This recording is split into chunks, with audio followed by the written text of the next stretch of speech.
नहमदुहु व नुसल्ली अला रसूलिहिन नबिय्यिल करीम वल्हम्दुलिल्लाहि रब्बिल आलमीन। औज़ु बिल्लाहि मिनश शैतानिर रजीम। बिस्मिल्लाहिर रहमानिर रहीम। इन्नल्लाहा व मलाइकतहु युसल्लूना अलन नबी या अय्युहल्लज़ीना आमनु सल्लु अलैहि व सल्लिमु तस्लीमा। अस्सलातु वस्सलामु अलैका या सय्यदी या रसूलल्लाह व अला आलिका व अस्हाबिका या सय्यदी या हबीबल्लाह। करम की भीख मिले तो हयात बनती है, हजूर आप नवाजें तो बात बनती है। रुखे हजूर का सदका ये दिन चमकता है, आपकी जुल्फ़ों के साए से रात बनती है। हजूर आप नवाजें तो बात बनती है। नबी की दीद से बनते हैं औलिया भी असफिया भी, इसी सूरत से सूरत निजात बनती है। और जिसे वसीला बनाया तमाम नबियों ने, उन्हें वसीला बनाओ तो बात बनती है। हजूर आप नवाजें तो बात बनती है। मोअज़्ज़ज़ हाज़रीन, हजूर ते दरूद भेजना कैसा है? अल्लाह पाक ने ऐसी तरगीब दुआई कुरान पाक दे विच। अल्लाह पाक फरमांदे ने कि इन्नल्लाहा व मलाइकतहु युसल्लूना अलन नबी। ਇਹਦੇ 'ਚ ਕੋਈ ਸ਼ੱਕ ਨਹੀਂ ਕਿ ਅੱਲਾ ਖੁਦ, ਉਹਦੇ ਫਰਿਸ਼ਤੇ ਨਬੀ ਪਾਕ ਤੇ ਦਰੂਦ ਭੇਜਦੇ ਨੇ। ਯਾ ਅਯੁਹੱਲਜ਼ੀਨਾ ਆਮਨੂ, ਐ ਈਮਾਨ ਵਾਲਿਓ, ਐ ਲੋਕੋ ਜਿਹੜੇ ਈਮਾਨ ਲੈ ਕੇ ਆਏ, ਸੱਲੂ ਅਲੈਹਿ ਵਸੱਲਿਮੂ ਤਸਲੀਮਾ, ਹਜ਼ੂਰ ਪਾਕ सल्लल्लाहु अलैहि वसल्लम ਤੇ ਦਰੂਦ ਭੇਜੋ ਔਰ ਸਲਾਮ ਭੇਜੋ। ਇਹ ਤਰੀਕਾ ਬਹੁਤ ਹੀ ਅਹਿਮ ਕੰਮ ਹੋਏ ਨਾ। ਰੱਬ ਤੇ ਵੈਸੇ ਵੀ ਫਰਮਾ ਦਿੰਦਾ ਵੀ ਮੈਂ ਇਹ ਕਰਨਾ। ਰੱਬ ਨੇ ਪਹਿਲਾਂ ਸ਼ੱਕ ਕੱਢਿਆ, ਇਨ ਅੱਲਾਹ, ਇਹਦੇ ਸ਼ੱਕ ਨਾ ਕਰਨਾ, ਬੇਸ਼ੱਕ ਅੱਲਾ ਤੇ ਅੱਲਾ ਦੇ ਫਰਿਸ਼ਤੇ ਕੰਮ ਕਰਦੇ ਨੇ। ਕਿਸੇ ਨੂੰ ਤਰਗੀਬ ਦਵਾਣੀ ਹੋਣਾ, ਬੰਦਾ ਕਹਿੰਦਾ ਇਹ ਕੰਮ ਮੈਂ ਵੀ ਕਰਨਾ, ਇਹ ਮੇਰੇ ਨਾਲ ਦੇ ਵੀ ਕਰਦੇ ਨੇ, ਤੇ ਵੀ ਫਲਾਂ ਬੰਦੇ ਤੁਸੀਂ ਵੀ ਕਰੋ। ਹੈ ਅੱਲਾ ਕਿਸੇ ਦਾ ਮੁਹਤਾਜ ਨਹੀਂ, ਫਿਰ ਵੀ ਮੇਰੇ ਨਬੀ ਤੇ ਦਰੂਦ ਭੇਜਦਾ ਹੈ। ਅਸੀਂ ਤਾਂ ਮੁਹਤਾਜ ਆ ਨਾ, ਅਸੀਂ ਸਾਨੂੰ ਤਾਂ ਜ਼ਰੂਰਤ ਹੈ ਦਰੂਦ ਭੇਜਣ ਦੀ। ਰੱਬ ਤਾਂ ਬੇਨਿਆਜ਼ ਹੈ, ਰੱਬ ਨੂੰ ਤਾਂ ਕੋਈ ਜ਼ਰੂਰਤ ਨਹੀਂ ਦਰੂਦ ਭੇਜਣ ਦੀ। ਰੱਬ ਮੁਹਤਾਜ ਨਹੀਂ, ਲੇਕਿਨ ਕਿਸ ਵਾਸਤੇ?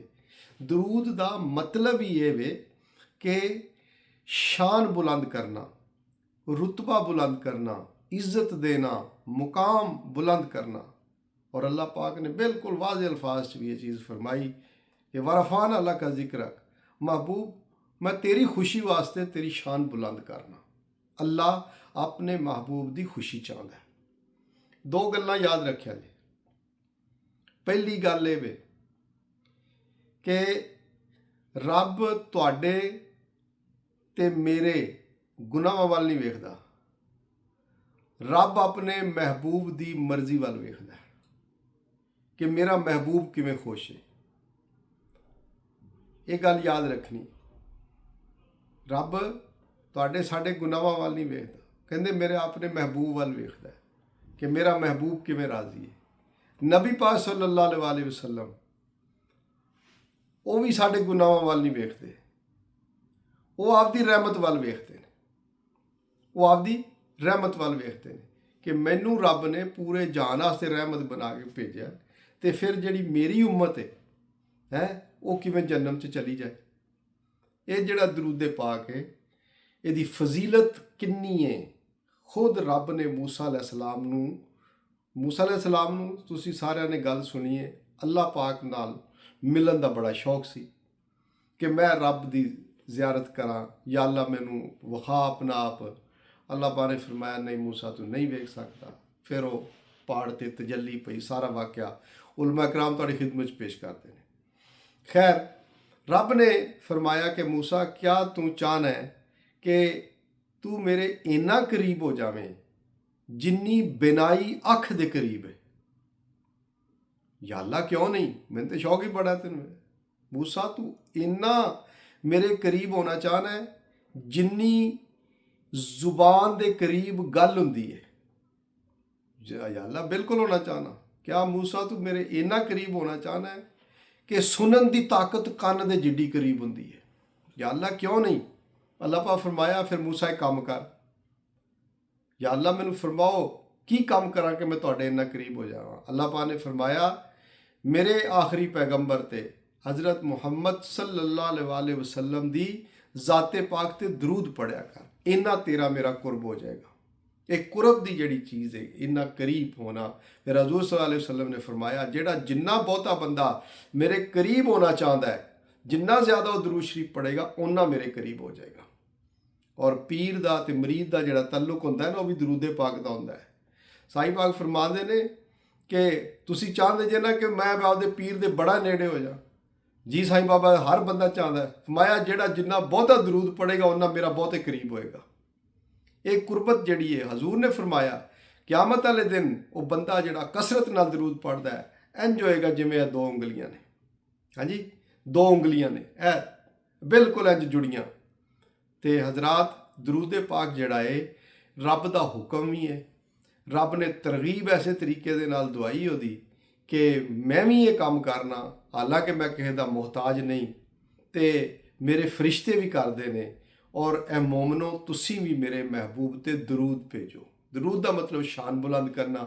ਹੁਣ ਹਜ਼ੂਰ ਦੀ ਸ਼ਾਨ ਤੇ ਅੱਲਾਹ ਤਾਲਾ ਇੱਕ ਪਾਸੇ ਬੁਲੰਦ ਕੀਤੀ ਜਾ ਰਹੇ ਨੇ, ਦੂਜੇ ਪਾਸੇ ਸਾਨੂੰ ਕਹਿ ਰਹੇ ਨੇ ਕਿ ਤੁਸੀਂ ਵੀ ਦਰੂਦ ਭੇਜੋ, ਵੀ ਸ਼ਾਨ ਬੁਲੰਦ ਕਰੋ। ਹੁਣ ਇੱਕ ਸ਼ੈ ਨੂੰ ਰੱਬ ਬੁਲੰਦ ਕਰਦਾ ਹੈ ਤੇ ਦੂਸਰੀ ਨੂੰ ਬੰਦਾ ਬੁਲੰਦ ਕਰੇ, ਤੇ ਰੱਬ ਦੇ ਮੁਕਾਬਲੇ 'ਚ ਬੰਦਾ ਤਾਂ ਬੁਲੰਦ ਕਰ ਹੀ ਨਹੀਂ ਸਕਦਾ। ਹਾਂਜੀ, ਕਿਵੇਂ ਕਰੇਗਾ? ਹਜ਼ੂਰ ਜਦ ਇਹ ਹੁਕਮ, ਤੇ ਹਜ਼ੂਰ ਨੇ ਫਰਮਾਇਆ ਫਿਰ ਤੁਸੀਂ ਇੰਜ ਹੀ ਕਰੋ ਕਿ ਤੁਹਾਡੇ ਵਾਸਤੇ ਦੀ ਤਾਂ ਗੱਲ ਨਹੀਂ ਵੀ ਮੇਰੀ ਸ਼ਾਨ ਬੁਲੰਦ ਹੋਵੇ। ਤੇ ਤੁਸੀਂ ਇੰਜ ਦਰੂਦ ਪੜੋ ਕਿ ਅੱਲਾਹੁम्मा सल्ले अला, ਯਾ ਅੱਲਾ ਤੂੰ ਹੀ ਮੇਰੇ ਨਬੀ ਤੇ ਦਰੂਦ ਭੇਜ ਤੇ ਤੂੰ ਹੀ ਸ਼ਾਨ ਬੁਲੰਦ ਕਰ, ਕਿ ਤੈਨੂੰ ਹੀ ਪਤਾ ਹੈ ਕਿ ਕਿੰਨੀ ਸ਼ਾਨ ਹੈ ਮੇਰੇ ਮਹਿਬੂਬ ਦੀ ਤੇ ਕਿੰਨੀ ਬੁਲੰਦ ਕਰਨੀ ਹੈ। ਤੁਸੀਂ ਇਹ ਦੁਆ ਕਰਦੇ ਜੇ, ਔਰ ਇਹ ਐਸੀ ਦੁਆ ਹੈ ਦਰੂਦ ਪਾਕ ਅਲੀ ਕਿ ਇਹ ਰਿਜੈਕਟ ਨਹੀਂ ਹੈਗੀ। ਜਦੋਂ ਤੁਸੀਂ ਕਹਿੰਦੇ ਹੋ ਨਾ ਸੱਲੱਲਾਹੁ ਅਲਾ ਹਬੀਬਿਹੀ ਜਾਂ ਅੱਲਾਹੁम्मा सल्ले अला, ਜਿਵੇਂ ਵੀ ਕਹਿੰਦੇ ਹੋ, ਕਹਿੰਦੇ ਰੱਬ ਨੂੰ ਕਿ ਯਾ ਅੱਲਾ ਹਜ਼ੂਰ ਤੇ ਦਰੂਦ ਭੇਜ, ਤੇ ਰੱਬ ਤੇ ਪਹਿਲੋਂ ਕਹਿੰਦਾ ਮੈਂ ਤੇ ਪਹਿਲੋਂ ਹੀ ਭੇਜਣਾ ਪਿਆ। ਉਸ ਮੇਨ ਧਾਰੇ ਦੇ ਵਿੱਚ ਜਿੱਥੇ ਪਹਿਲਾਂ ਹੀ ਹਾਂ ਹੈਗੀ ਹੈ, ਤੁਹਾਡੀ ਦੁਆ ਉੱਥੇ ਚਲੀ ਜਾਂਦੀ ਔਰ ਤੁਹਾਡੀ ਦੁਆ ਰਿਜੈਕਟ ਨਹੀਂ ਹੁੰਦੀ। ਕਿਸੇ ਹਾਲਤ ਦੇ ਵਿੱਚ ਵੀ ਦਰੂਦ ਸ਼ਰੀਫ ਪੜਿਆ ਹੋਵੇ, ਤੁਸੀਂ ਦਿਲ 'ਚ ਪੜੋ ਤਾਂ ਕਬੂਲ, ਤੁਸੀਂ ਉਹਨੂੰ ਜ਼ੁਬਾਨ ਨਾਲ ਪੜੋ ਤਾਂ ਕਬੂਲ, ਤੁਸੀਂ ਸੁੱਤੇ ਪਾ ਪੜੀ ਜਾਓ ਤਾਂ ਕਬੂਲ, ਤੁਸੀਂ ਹਾਜ਼ਰ ਦਿਮਾਗੀ ਨਾਲ ਪੜੋ ਤੇ ਜ਼ਿਆਦਾ ਇਹਦਾ ਫਾਇਦਾ ਹੈ। ਅਗਰ ਤੁਸੀਂ ਦਿਮਾਗ ਹਾਜ਼ਰ ਨਹੀਂ ਵੀ ਫਿਰ ਵੀ ਜ਼ੁਬਾਨ 'ਚੋਂ ਦਰੂਦ ਨਿਕਲੀ ਜਾ ਰਿਹਾ, ਫਿਰ ਵੀ ਕਬੂਲ। ਦਰੂਦ ਪਾਕ ਹਰ ਹਾਲਤ 'ਚ ਕਬੂਲ ਹੈ। ਤੇ ਵਜ਼ੂ ਤੁਹਾਡਾ ਨਾਮ ਹੀ ਹੋਵੇ, ਤੁਸੀਂ ਦਰੂਦ ਪੜ੍ਹ ਲਓ, ਫਿਰ ਵੀ ਦਰੂਦ ਪਾਕ ਕਬੂਲ ਹੈ। ਐਸੀ ਇਹ ਇਬਾਦਤ ਅੱਲਾਹ ਪਾਕ ਨੇ ਸਾਨੂੰ ਅਤਾ ਫਰਮਾਈ ਹੈ, ਤਰਗੀਬ ਦਿੱਤੀ ਹੈ। ਔਰ ਇੱਕ ਦਰੂਦ ਸ਼ਰੀਫ ਦੀ ਤਾਕਤ ਤੁਹਾਡੀ ਬਾਰਗਾਹ ਦੇ ਵਿੱਚ ਪੇਸ਼ ਕਰਨੇ ਆ, ਤਾਂ ਕਿ ਸਾਨੂੰ ਪਤਾ ਲੱਗੇ ਕਿ ਜਿਹੜੇ ਅਲਫਾਜ਼ ਨੇ ਇਹਨਾਂ 'ਚ ਕਿੱਡੀ ਤਾਕਤ ਹੈ। ਹਜ਼ੂਰ ਸੱਲੱਲਾਹੁ अलैहि वसल्लम ਨੇ ਫਰਮਾਇਆ ਕਿ ਕਿਆਮਤ ਵਾਲਾ ਦਿਨ ਹੋਏਗਾ, ਇੱਕ ਬੰਦਾ ਜਿਹੜਾ ਹੈ ਉਹਨੂੰ ਜਨਮ ਫੈਸਲਾ ਹੋ ਕੇ ਜਨਮ ਵੱਲ ਫਰਿਸ਼ਤੇ ਲਈ ਜਾਂਦੇ ਹੋਣਗੇ। ਆਦਮ अलैहिस्सलाम ਫਰਮਾਣੇ ਯਾ रसूलुल्लाह सल्लल्लाहु अलैहि वसल्लम, ਤੁਹਾਡਾ ਇੱਕ ਉਮਤੀ ਜਨਮ ਦੇ ਵਿੱਚ ਫਰਿਸ਼ਤੇ ਲਈ ਜਾਂਦੇ ਨੇ। ਹਜ਼ੂਰ ਫਰਮਾਨਗੇ ਬਈ ਫਰਿਸ਼ਤੇ ਉਹ ਵਾਪਸ ਲੈ ਕੇ ਆਓ। ਫਰਿਸ਼ਤੇ ਵਾਪਸ ਲੈ ਕੇ ਆਣਗੇ, ਫਰਮਾਨਗੇ ਵੀ ਤੋਲ ਕਰੋ ਦੁਬਾਰਾ ਇਹਦਾ। ਯਾ ਅੱਲਾ, ਸਰਕਾਰ ਫਰਮਾ ਰਹੇ ਨੇ ਕਿ ਦੁਬਾਰਾ ਤੋਲ ਕਰੋ, ਤੇ ਅੱਲਾਹ ਪਾਕ ਫਰਮਾਨਗੇ ਠੀਕ ਹੈ, ਜਿੱਥੇ ਅੱਜ ਮੇਰਾ ਹੁਕਮ ਚੱਲਦਾ ਹੈ ਮੇਰੇ ਮਹਿਬੂਬ ਦੀ ਗੱਲ ਵੀ ਮੰਨੀ ਜਾਏਗੀ, ਤੁਸੀਂ ਕਰੋ ਦੁਬਾਰਾ। ਫਰਿਸ਼ਤਿਆਂ ਨੇ ਤੋਲ ਕੀਤਾ, ਅੱਲਾ ਦੀ ਤਕੜੀ 'ਚ ਤੋਲ ਤੁਲਿਆ, ਗਲਤੀ ਤੋਂ 'ਚ ਕੋਈ ਨਹੀਂ। ਪਹਿਲੇ ਵੀ ਜਿੰਨਾ ਤੋਲ ਸੀ ਕਿ ਉਹਦੀਆਂ ਨੇਕੀਆਂ ਜਿਹੜੀਆਂ ਨੇ ਉਹ ਥੋੜੀਆਂ ਸੀ, ਬੁਰਾਈਆਂ ਉਹਦੀਆਂ ਬਹੁਤੀਆਂ ਸੀ, ਤੇ ਇਸ ਵਾਸਤੇ ਉਹ 'ਤੇ ਜਨਮ ਵਾਜਬ ਹੋ ਗਈ। ਦੁਬਾਰਾ ਫਿਰ ਤੋਲ ਕੀਤਾ, ਰਿਜ਼ਲਟ ਉਹ ਹੋਈ, ਨੇਕੀਆਂ ਜਿਹੜੀਆਂ ਨੇ ਥੋੜੀਆਂ, ਬਦੀਆਂ ਜਿਹੜੀਆਂ ਬਹੁਤੀਆਂ। ਨਬੀ ਸੱਲੱਲਾਹੁ अलैहि वसल्लम ਨੇ ਆਪਣੀ ਜੇਬ ਮੁਬਾਰਕ 'ਚੋਂ ਇੱਕ ਕਾਗਜ਼ ਦਾ ਇੱਕ ਟੁਕੜਾ ਕੱਢਿਆ ਤੇ ਉਹ ਆਪਨੇ ਨੇਕੀਆਂ ਵਾਲੇ ਪਲੜੇ 'ਚ ਰੱਖ ਦਿੱਤਾ, ਤੇ ਨੇਕੀਆਂ ਵਾਲਾ ਪਲੜਾ ਜਿਹੜਾ ਉਹ ਭਾਰੀ ਹੋ ਗਿਆ। ਔਰ ਸਾਰੇ ਪਾਸੇ ਲੋਕ ਵੇਖਣ ਲੱਗ ਪਏ, ਉਹ ਵੇਖੋ ਵੀ ਇਹ ਕਾਗਜ਼ ਦੇ ਟੁਕੜੇ ਤੇ ਕੀ ਹੈ। ਕਿ ਇੱਕ ਬੰਦਾ ਜਨਮੀ ਜਿਹੜਾ ਹੈ ਉਹ ਜੰਨਤੀ ਬਣ ਗਿਆ ਇੱਕ ਕਾਗਜ਼ ਦੇ ਟੁਕੜੇ ਨਾਲ। ਹਜ਼ੂਰ ਫਰਮਾਨਗੇ ਕਿ ਇਸ ਬੰਦੇ ਨੇ ਮੁਹੱਬਤ ਦੇ ਨਾਲ ਆਪਣੇ ਦਿਲ ਦੇ ਵਿੱਚ ਦਰੂਦ ਸ਼ਰੀਫ ਪੜ੍ਹਿਆ ਸੀ। ਹਾਂਜੀ, ਉੱਚੀ ਆਵਾਜ਼ ਨਾਲ ਪੜ੍ਹਿਆ ਹੁੰਦਾ ਤਾਂ ਫਰਿਸ਼ਤੇ ਵੀ ਲਿਖ ਲੈਂਦੇ। ਦਿਲ 'ਚ ਮੁਹੱਬਤ ਨਾਲ ਪੜ੍ਹਿਆ ਸੀ, ਉਹ ਮੈਂ ਸੰਭਾਲ ਕੇ ਰੱਖ ਲਿਆ ਹੈ। ਅੱਜ ਉਹ ਇੱਕ ਦਰੂਦ ਸ਼ਰੀਫ ਰੱਖਿਆ, ਤੇ ਇੱਕ ਦਰੂਦ ਸ਼ਰੀਫ ਦੀ ਵਜ੍ਹਾ ਤੋਂ ਉਹਦਾ ਜਿਹੜਾ ਵਜ਼ਨ ਹੈ ਉਹਦੀ ਨੇਕੀਆਂ ਦਾ ਉਹ ਇੰਨਾ ਜ਼ਿਆਦਾ ਹੋ ਗਿਆ। ਇਹ ਇੱਕ ਦਰੂਦ ਸ਼ਰੀਫ 'ਚ ਇੱਕ ਬਜ਼ੁਰਗ ਜਾ ਰਹੇ ਨੇ, ਕਬਰਸਤਾਨ ਕੋਲੋਂ ਲੰਘੇ, ਕਸ਼ਫ ਦੇ ਨਾਲ ਵੇਖਿਆ ਕਿ ਸਾਰਾ ਕਬਰਸਤਾਨ ਜਿਹੜਾ ਹੈ ਲੋਕਾਂ ਨੂੰ ਅਜ਼ਾਬ ਹੀ ਹੋਈ ਜਾ ਰਿਹਾ ਹੈ। ਤੇ ਉੱਥੇ ਰੁਕੇ ਨੇ, ਇੱਕ ਵਾਰੀ ਦਰੂਦੇ ਪਾਕ ਪੜ੍ਹਿਆ ਨੇ, ਦਰੂਦੇ ਪਾਕ ਪੜ੍ਹ ਕੇ ਤੇ ਇਸਾਲੇ ਸਵਾਬ ਕਰਤਾ ਹੈ। ਜਦੋਂ ਵਾਪਸ ਆਏ ਨੇ ਤੇ ਵੇਖਿਆ ਬੜੇ ਖੁਸ਼ ਨੇ, ਬਹੁਤ ਖੁਸ਼ ਨੇ। ਉਹ ਵਾਪਸੀ ਤੇ ਵੇਖਦੇ ਨੇ ਤੇ ਪੁੱਛਦੇ ਨੇ ਵੀ ਇਹ ਕੀ ਬਣਿਆ, ਮੈਂ ਲੰਘਿਆ ਤੇ ਸਾਰਿਆਂ ਨੂੰ ਅਜ਼ਾਬ ਸੀ, ਵਾਪਸ ਆਇਆ ਸਾਰੇ ਖੁਸ਼ ਨੇ।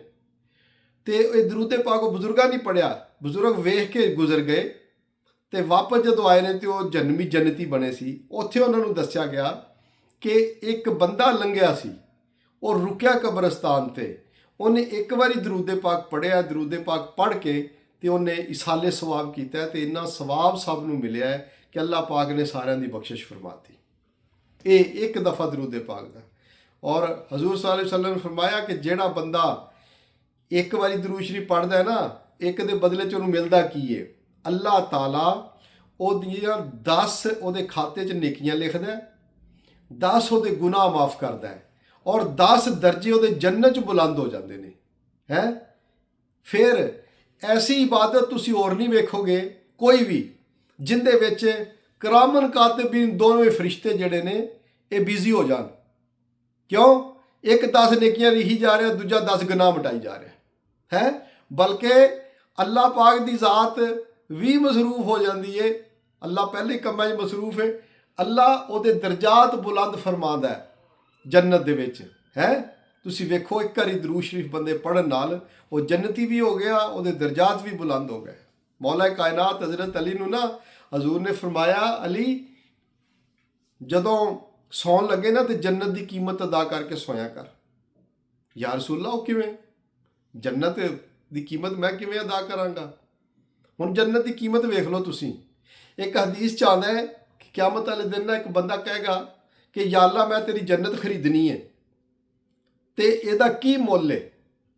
ਰੱਬ ਫਰਮਾਏਗਾ ਤੂੰ ਨਹੀਂ ਖਰੀਦ ਸਕਦਾ। ਵੈ ਯਾ ਅੱਲਾ ਜ਼ਮੀਨ ਔਰ ਅਸਮਾਨ ਦੇ ਦਰਮਿਆਨ ਜਿੰਨਾ ਖਲਾ ਹੈ ਇਹ ਮੈਂ ਸਾਰਾ ਸੋਨੇ ਨਾਲ ਭਰ ਦਿਆਂ, ਕਿਆ ਮੈਨੂੰ ਜੰਨਤ ਮਿਲ ਜਾਏਗੀ? ਅੱਲਾਹ ਪਾਕ ਫਰਮਾਉਂਦੇ ਨੇ ਕਿ ਜ਼ਮੀਨ ਔਰ ਅਸਮਾਨ ਦੇ ਦਰਮਿਆਨ ਜਿੰਨਾ ਖਲਾ ਹੈ ਮੈਂ ਇੰਨਾ ਸੋਨਾ ਪੈਦਾ ਹੀ ਨਹੀਂ ਕੀਤਾ ਤੇ ਤੂੰ ਕਿਵੇਂ ਭਰ ਦੇਂਗਾ? ਰੱਬ ਨੂੰ ਪਤਾ ਨਾ ਮੈਂ ਕਿਹੜੀ ਸ਼ੈ ਕਿੰਨੀ ਪੈਦਾ ਕੀਤੀ ਹੈ। ਰੱਬ ਨੇ ਫਰਮਾਇਆ ਅੱਛਾ ਚਲੋ ਫਰਜ਼ ਕਰ ਲਓ ਵੀ ਤੂੰ ਭਰ ਵੀ ਦੇਣਾ। ਯਾਨੀ ਕਿ ਰੱਬ ਨੇ ਜਿਹੜੀ ਸ਼ੈ ਨੂੰ ਮੁਮਕਿਨ ਬਣਾਇਆ ਹੀ ਨਹੀਂ, ਤੂੰ ਉਹਨੂੰ ਵੀ ਮੁਮਕਿਨ 'ਚ ਤੂੰ ਤਬਦੀਲ ਕਰ ਲੈਣਾ। ਫਰਮਾਇਆ ਫਿਰ ਵੀ ਜੰਨਤ ਤੇ ਕੀ, ਜੰਨਤ ਦੀ ਖੁਸ਼ਬੂ ਤੋਂ ਵੀ ਮੈਂ ਤੈਨੂੰ 500 ਮੀਲ ਦੂਰ ਰੱਖਣਾ। ਨਹੀਂ ਮਿਲ ਸਕਦੀ ਇਹਨੇ ਸੋਨੇ ਨਾਲ ਵੀ ਜੰਨਤ। ਫਿਰ ਜੰਨਤ ਕਾਹਦੇ ਨਾਲ ਮਿਲਦੀ? ਮੌਲਾ ਕਾਇਨਾਤ ਨੂੰ ਹਜ਼ੂਰ ਨੇ ਦੱਸਿਆ। ਫਰਮਾਇਆ ਯਾ ਰਸੂਲल्लाह मैं ਕਿਵੇਂ ਜੰਨਤ ਮਿਲੇਗੀ, ਕਿਵੇਂ ਕੀਮਤ ਅਦਾ ਕਰਾਂ? ਫਰਮਾਇਆ ਰਾਤ ਨੂੰ ਸੌਣ ਤੋਂ ਪਹਿਲੇ ਨਾ ਸਿਰਫ 3 ਵਾਰੀ ਮੇਰੇ ਤੇ ਦਰੂਦ ਸ਼ਰੀਫ ਪੜ੍ਹ ਦਿਆ ਕਰ, ਸਿਰਫ 3 ਵਾਰੀ, ਤੇ ਜੰਨਤ ਦੀ ਕੀਮਤ ਅਦਾ ਹੋ ਜਾਏਗੀ। ਹਜ਼ਰਾਤ ਐਸਾ ਫਾਰਮੂਲਾ, ਐਸੀ ਚੀਜ਼ ਇਹ ਹੈਗੀ ਹੈ, ਸਾਨੂੰ ਅੱਲਾਹ ਪਾਕ ਨੇ ਅਤਾ ਫਰਮਾਈ, ਐਡੀ ਤਰਗੀਬ ਦਿੱਤੀ ਕਿ ਵੇਖੋ ਮੈਂ ਵੀ ਕਰਨਾ, ਮੈਂ ਰੱਬ ਹੋ ਕੇ ਕਰਨਾ, ਮੈਨੂੰ ਜ਼ਰੂਰਤ ਕੋਈ ਨਹੀਂ। ਤੁਸੀਂ ਤੇ ਮੁਹਤਾਜ ਜੇ, ਤੁਹਾਨੂੰ ਤਾਂ ਜੰਨਤ ਚਾਹੀਦੀ ਹੈ, ਤੁਹਾਨੂੰ ਹਜ਼ੂਰ ਦਾ ਕੁਰਬ ਚਾਹੀਦਾ ਹੈ, ਸਾਰਾ ਕੁਝ ਚਾਹੀਦਾ ਤੇ ਤੁਸੀਂ ਇਹਨੂੰ ਕਰੋ ਔਰ ਇਹਦੀ ਰਿਜੈਕਸ਼ਨ ਕੋਈ ਨਹੀਂ। ਐਸੀ ਇਬਾਦਤ ਹੈ ਦਰੂਦ ਪਾਕ ਜਿਹੜਾ ਹੈ। ਔਰ ਹਜ਼ੂਰ ਨੇ ਫਰਮਾਇਆ ਜਿਹੜਾ ਬੰਦਾ 1000 ਵਾਰੀ ਰੋਜ਼ ਦਰੂਦ ਪੜ੍ਹੇ ਨਾ, ਉਹ ਉਨੀ ਦੇਰ ਤੱਕ ਮਰ ਨਹੀਂ ਸਕਦਾ ਜਿੰਨੀ ਦੇਰ ਤੱਕ ਕਿਆਮਤ ਦੇ ਵਿੱਚ ਉਹ ਆਪਦਾ ਘਰ ਨਾ ਵੇਖ ਲਵੇ। ਹਾਂਜੀ, ਹੁਣ ਤੁਸੀਂ ਇਹ ਵੇਖ ਲਓ ਕਿ ਆਪਦੀ, ਫਿਰ ਹਜ਼ੂਰ ਨੇ ਫਰਮਾਇਆ ਕੋਈ ਹੁਣ ਹਰ ਬੰਦਾ ਚਾਹੁੰਦਾ ਕਿ ਮੈਨੂੰ ਹਜ਼ੂਰ ਦੀ ਜ਼ਿਆਰਤ ਹੋਵੇ। ਹਾਂਜੀ, 1400-1500 ਸਾਲ ਪਹਿਲੇ ਸਰਕਾਰ ਜ਼ਾਰਾ ਹਯਾਤ ਸਨ। ਅੱਜ ਵੀ ਹਜ਼ੂਰ ਆਪਣੀ ਕਬਰ ਅਨਵਰ 'ਚ ਜ਼ਿੰਦਾ ਨੇ, ਲੇਕਿਨ ਸਾਡੀਆਂ ਅੱਖਾਂ ਨਹੀਂ ਵੇਖ ਸਕਦੀਆਂ ਉਹਨਾਂ ਨੂੰ, ਲੇਕਿਨ ਉਹ ਚਾਹਣ ਤੇ ਆਪਣਾ ਦੀਦਾਰ ਕਰਵਾ ਸਕਦੇ ਨੇ। ਹਜ਼ੂਰ ਦੇ ਕੁਰਬ ਦਾ ਜਿਹੜਾ ਜ਼ਰੀਆ ਹੈ ਨਾ ਕਿ ਹਜ਼ੂਰ ਦੇ ਕਰੀਬ ਹੋਣ ਦਾ, ਉਹ ਦਰੂਦ ਪਾਕ ਹੈ। ਕਸਰਤ ਨਾਲ ਦਰੂਦ ਪੜ੍ਹਨ ਵਾਲਾ ਜਿਹੜਾ ਬੰਦਾ ਹੈ, ਮੇਰੇ ਨਬੀ ਪਾਕ ਸੱਲੱਲਾਹੁ ਅਲੈਹਿ ਵਸੱਲਮ ਦੀ ਜ਼ਿਆਰਤ ਹੁੰਦੀ ਹੈ ਉਹਨੂੰ। ਔਰ ਉਹ ਜ਼ਿਆਰਤ ਦਾ ਫਾਇਦਾ ਕੀ ਹੈ? ਹਜ਼ੂਰ ਨੇ ਫਰਮਾਇਆ ਮੇਰੀ ਜ਼ਿਆਰਤ ਜਿਹਨੇ ਕੀਤੀ, ਮੇਰੀ ਹੀ ਜ਼ਿਆਰਤ ਕੀਤੀ, ਮੇਰੀ ਸ਼ਕਲ ਦੇ ਵਿੱਚ ਸ਼ੈਤਾਨ ਤੁਹਾਡੇ ख्वाब 'ਚ ਨਹੀਂ ਆ ਸਕਦਾ। ਇਹ ਵਾਹਿਦ ਐਸਾ ख्वाब ਹੈ ਜਿਹੜਾ 100% ਸੱਚਾ। ਔਰ ਜ਼ਿਆਰਤ ਹੋਣ ਤੋਂ ਬਾਅਦ ਹੁੰਦਾ ਕੀ ਹੈ? ਜਿਸ ਬੰਦੇ ਨੂੰ ਅੱਲਾ ਦੀ, ਨਬੀ ਦੀ ਜ਼ਿਆਰਤ ਹੋ ਜਾਂਦੀ, ਉਹ ਬੰਦਾ ਅੱਲਾ ਦਾ ਵਲੀ ਬਣ ਜਾਂਦਾ ਹੈ, ਖੁਦ ਬਖਸ਼ਿਆ ਜਾਂਦਾ ਹੈ। ਜਿਹੜਾ ਦਿਨੇ ਉਹਨੂੰ ਵੇਖਦਾ ਹੈ ਉਹ ਬਖਸ਼ਿਆ ਜਾਂਦਾ ਹੈ। ਏਡੀ ਕੀਮਤੀ ਚੀਜ਼ ਹੋ ਜਾਂਦੀ ਹੈ ਜਦੋਂ ਮੇਰੇ ਨਬੀ ਪਾਕ ਸੱਲੱਲਾਹੁ ਅਲੈਹਿ ਵਸੱਲਮ ਦੀ ਜ਼ਿਆਰਤ ਹੁੰਦੀ ਹੈ। ਤੇ ਉਹ ਹੁੰਦੀ ਕਾਹਦੇ ਨਾਲ ਹੈ? ਉਹ ਦਰੂਦ ਪਾਕ ਦੀ ਕਸਰਤ ਜਿਹੜੀ ਹੈ ਇਹ ਤੁਸੀਂ ਕਰੋਗੇ ਤੇ ਹਜ਼ੂਰ ਆਪਣਾ ਕੁਰਬ ਦੇਣਗੇ, ਆਪਣੀ ਜ਼ਿਆਰਤ ਦੇਣਗੇ। ਹਜ਼ੂਰ ਦੀ ਜ਼ਿਆਰਤ ਬੜੀ ਗੱਲ ਹੈ। ਹਜ਼ੂਰ ਨੇ ਫਰਮਾਇਆ ਜਿਨਨੇ ਮੇਰੀ ਕਬਰ ਦੀ ਜ਼ਿਆਰਤ ਕਰ ਲਈ, ਮਨ ਜ਼ਾਰਾ ਕਬਰੀ ਵਜਬਤ ਲਹੂ ਸ਼ਫਾਤੀ, ਜਿਨਨੇ ਮੇਰੀ ਕਬਰ ਦੀ ਜ਼ਿਆਰਤ ਕਰ ਲਈ ਮੇਰੇ ਤੇ ਲਾਜ਼ਮ ਹੈ ਕਿ ਮੈਂ ਉਹਦੀ ਸ਼ਫਾਤ ਕਰਾਂ। ਔਰ ਹਜ਼ੂਰ ਨੇ ਜਿਹਦੀ ਸ਼ਫਾਤ ਕਿਆਮਤ ਨੂੰ ਕਰ ਦਿੱਤੀ ਉਹ ਬੰਦਾ ਜੰਨਤੀ ਹੈ। ਜੰਨਤ ਦੀ ਗਰੰਟੀ ਕੀ ਹੈ? ਸਬਜ਼ ਗੁੰਬਦ ਵੇਖ ਲੈਣਾ, ਤੇ ਜੇ ਸਬਜ਼ ਗੁੰਬਦ ਵਾਲੇ ਨੂੰ ਵੇਖ ਲੈਣਾ ਤੇ ਉਸੇ ਟਾਈਮ ਹੀ ਜੰਨਤੀ ਹੈ। ਇਹ ਜੰਨਤੀ ਹੋ ਗਏ ਤੁਸੀਂ ਉਸੇ ਟਾਈਮ।